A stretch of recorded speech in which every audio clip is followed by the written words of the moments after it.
அம்மா, என்ன பண்ணுறாங்க அப்பு செல்லுங்களா? எல்லாம் நல்லா ஆழ்ந்த தூக்கத்தில் இருக்கீங்களா? எல்லாம் தூக்கம். குஜில் போட்ட குட்டி, கிட்டியோட குட்டி, மொத்தம் 7 பேர் தூங்குறாங்க. நல்லா ஆழ்ந்த தூக்கத்தில் இருக்காங்க. நம்ம என்ன கூப்பிட்டாலும் இப்போ அவங்களுக்கு காது கேட்காது. எல்லாம் ஒருத்தர் மேலே ஒருத்தர் பட்டு தூங்கிட்டு இருக்காங்க. எல்லாம் நல்லா பால் குடித்தாங்க. காலையில் பால் குடிச்சிட்டு நல்லா தூக்கத்தில் இருக்காங்க.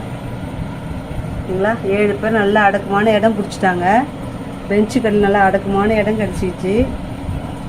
அழகாக போய் படுத்துக்கிட்டாங்க. நல்லா தூக்கத்தில் இருக்காங்க. நம்ம தூங்குறாங்க பார்த்தீங்களா? நல்ல தூக்கம் எல்லாருக்கும். தூங்குங்க. 3 மணிக்கு பெல் அடிக்கிறோம். 3:30 மணிக்கு பால் வரும். மறுபடியும் குடிச்சிட்டு மறுபடியும் ஆட்டம் போடுவீங்க.